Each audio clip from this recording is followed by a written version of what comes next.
Hey, welcome back to Zen's Corner. My name is Zen, and today we're going to be talking about my top 5 albums of 2025, so let's get into it. Okay, so I think I am going to rank these lists from favorites to super favorites because they're all favorites, obviously, so I don't not like any of them. They're just some super favorites. So, starting at number 5, They Left Me With the Sword, and They Left Me With the Gun. Sword, my favorite songs on there: Tantrum, Holy Spinal Fluid, and El Camino. And off of They Left Me With a Gun, Stripper Song, Twin Geeker, and Halo are easily my favorites. If you've never heard of Paris, Texas, please go ahead and do your research. Go listen to those 6 songs and listen to the whole body of work in its entirety. Please do them that justice because they deserve it. If you don't know them, they're a duo, Louis and Felix. Great, love you guys. Mwah. Keep up the good work. Keep being black kids that rock. Seriously, keep doing that shit. For real. Let's get into number 4 with a bang. Lethal by Rico Nasty. If you know anything about me, I've been to so many Rico Nasty shows. The way that people used to be deadheads and they used to follow the Grateful Dead just to see them perform. I've seen Rico Nasty at least 5 times, not even in the same city. Sometimes I've traveled to go see her.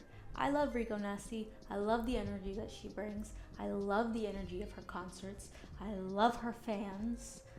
I just love it all around. She's a pioneer for all of the alt-black rapper women out right now, and I don't care. I'll say it. She's a pioneer. Yeah.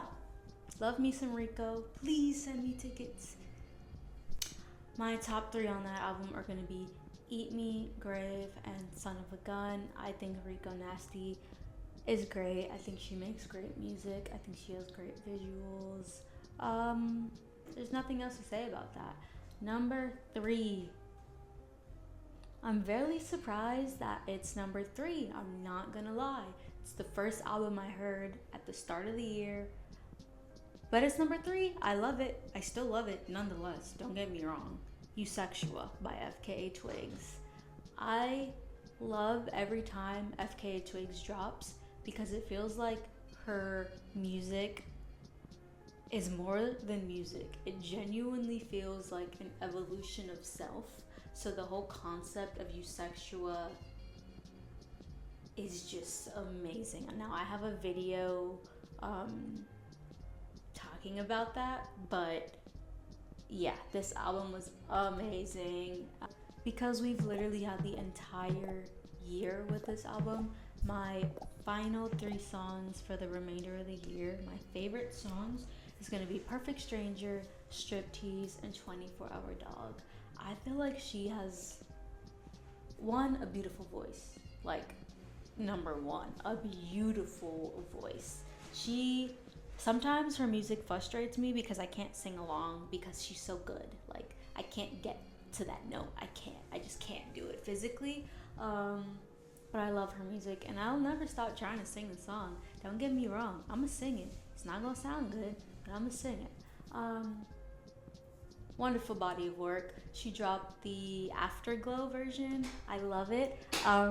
I haven't had enough time to sit on it to put it in this video truly, so I haven't. But amazing. Love that album. Truly will be seated in the audience for any FKA Twigs project ever. Like, I think she truly understands how to put her life experiences, whether that's through dancing or relationships or just life, family, death, and she just makes it so beautiful and compiles it all into music and dance and installations and performances, and she's amazing. Multi-hyphenate artist. Love her. Keep it up. Not that you needed me to tell you that, but keep it up. Number 2 is the album that pleasantly surprised me because I have loved this artist since 2014 and they had not dropped since. So of course if I loved every single song on their first body of work, I'm gonna listen to the next one, even if it was 10 years later. 11 years later. Zella dropped an album called Western Pleasure featuring Chaparral. Not sure if I pronounced that right, but this was a collab album between the two. And the reason this album surprised me was because it was a country album. But I think it's so subtle. It's not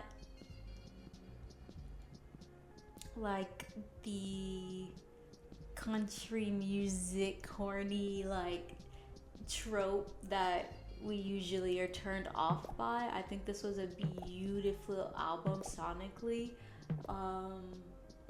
And I genuinely found myself playing it all the time, like cleaning, just background music, and I feel like I know the words. I know all of the words already. Obviously, I've had some time to sit with it to learn the words, but I truly feel like off the second listen, I learned all the words. I think Zella Day is an amazing songwriter. If you haven't checked out her first project called Kicker, please do that. Please do that, because that's all I was listening to when that came out. She truly was one of the first artists that made me really love music and just listening to people's perspective and listening to their songwriting. I think she's a beautiful songwriter.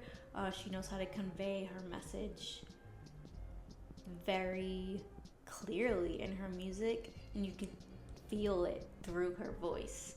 So that had to be number 2. That was an amazing project. Please go check that out. My top 3 favorite songs on this album. This was very hard, by the way, because I truly love this whole project. But my top 3 favorites are Bleeding Hearts, Bad Loving, and All Things Considered. All Things Considered, I love that song. Please go listen to it. Stop what you're doing. Stop this video. Go listen to that song and then come back. But that was truly a great album, and it almost made number 1. Yes, this album almost made number 1. But let me tell you why it didn't. Let me tell you why it didn't. Miss Amaarae dropped Black Star, and if you know me, just like I love Rico Nasty, I love Amaarae. I know every word to most of her music, truly. I've truly run Fountain Baby into the ground to the point where that album is still on my favorites.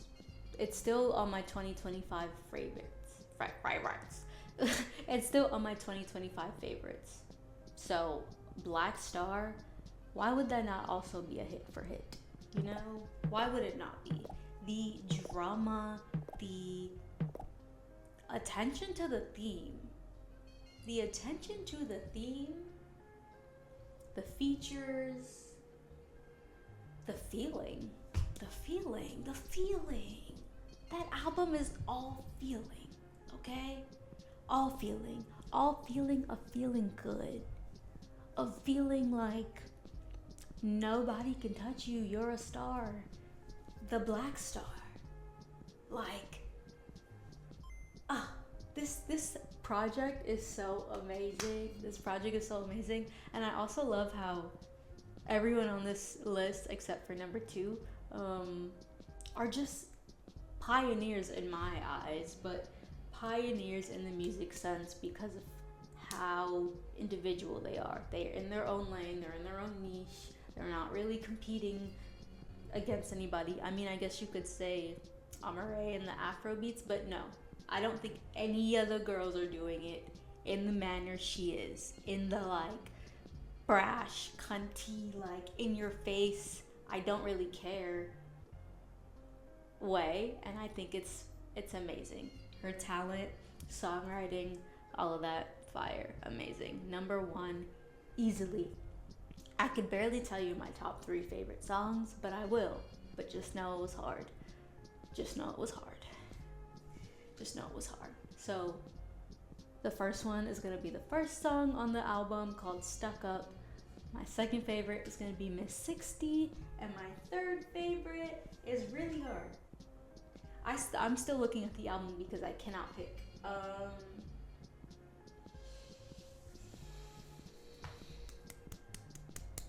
Honestly,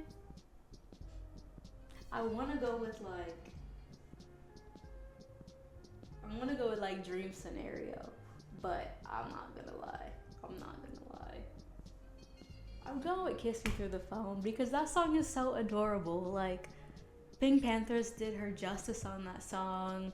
That song was just perfectly featured. I also love the concept, you know, the Kiss Me Through the Phone. We know that Soulja Boy did it first. Give him his credit, whatever. But I love that it wasn't a sample or it wasn't like truly tying back to that song, but it was its own little rendition of like kiss me through this mobile phone, baby, through. You know, it was cute, it was boppy, it was poppy. I loved it. This project was amazing. I truly think Amore is a trailblazer in her own right. The album cover, hello? About to drop the mic. Hello? The album cover? Amazing project, amazing artistry. As a consumer, I truly appreciate all of these artists. Like I said, I didn't do a lot of searching this year. I'm sorry. I didn't. I stuck to my favorites and they did not let me down, and I feel like you should go listen to them too. So 2025 was a fun year for music. I can't wait to see what 2026 brings, but these are my 5 favorites. Thank you for tuning in to Zen's Corner, and yeah, come back soon. See you later.